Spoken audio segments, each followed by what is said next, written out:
Very cool announcement here. The U.S. military and Polaris Defense have announced their new snowmobile lineup. Military Titan and RMK snowmobiles. The military has introduced the 850 Pro RMK. And those of you who do not live in cold and snow places, first off, awesome. I envy you. Secondly, the transportation of men and materials in cold and snow is very different than it is in just regular weather conditions. And to have something like this is definitely a plus. Infrared capabilities and blackout capabilities. Infrared light, front bumper. Definitely looks like a comfortable seat. Plenty of stowage. White panels for camouflage. 20-inch high. It's a really nice sled. I mean, it really is a nice sled. We're just going through the gallery right now. Like I said, this is from Polaris Defense. Let's break it down. Featuring a patented Backtrack 20 rear suspension, high clearance independent front suspension. Capable of carrying 1,200 pounds of mission critical supplies, an operational winch provides 1,500 pounds of capacity of vehicle recovery to move obstacles. You need a winch. They should all be with a winch. Every one of them needs a winch.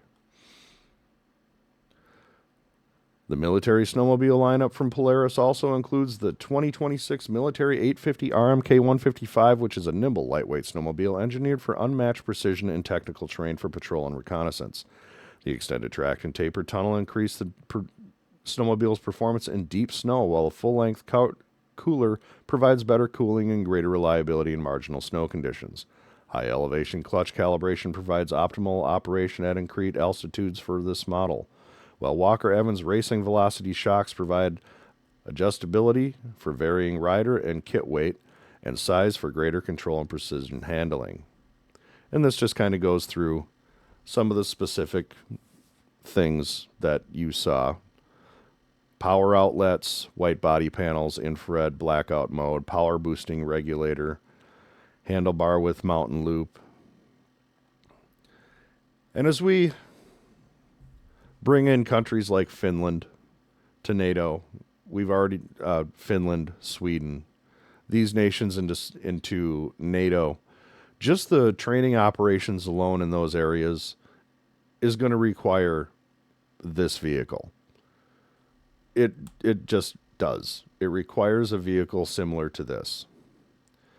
When you're talking about dealing with climates such as that, the ability to move supplies is critical. And we're talking about Finland, Sweden, Northern Russia, places like that roads are few and far between, but snow is plentiful in forested areas.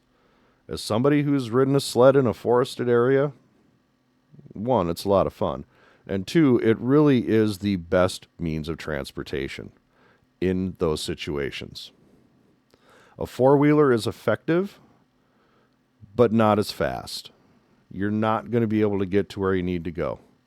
The only issue I've ever seen when it comes to something like a sled for reconnaissance is that I'm going to hear you 2 miles away, because I can hear these damn sleds 2 miles away when it's winter here in Minnesota, and you've got people sledding up and down the road. They're going in and out. They're going through these ditches at 50, 60 miles an hour, and you can hear them forever. Now, with this thing, I didn't see anything that says silencer or quieter. Because that's what it comes down to with this. It's great that it's blackout. Infrared, that's going to be very useful. But I'm going to be able to hear you. So I'm hoping that they figured something about that out. Also, you have to be able to reduce the infrared signature. Reducing the infrared signature of these things is going to be vital because the engine is just going to be this glowing hot spot in the middle of an Arctic wasteland.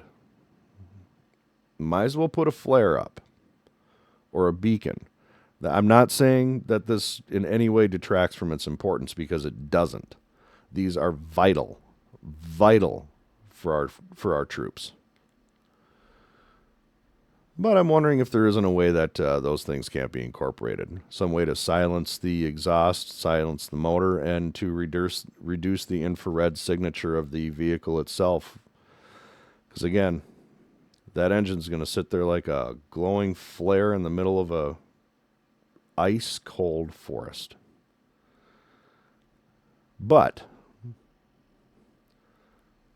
this is exactly what the U.S. military needs for Arctic and snow operations, is something exactly like this. And since I believe Arcticat went out of business, Polaris Government and Defense will pull up the slack, create something like this, and hopefully produce it in the quantities that we need, because if we just have a couple of them, then it's useless. So let's build a few thousand of them and let's get them out to the troops. Let's get them out to the troops. If we're going to do it, let's do it. Nice sled. Titan and RMK.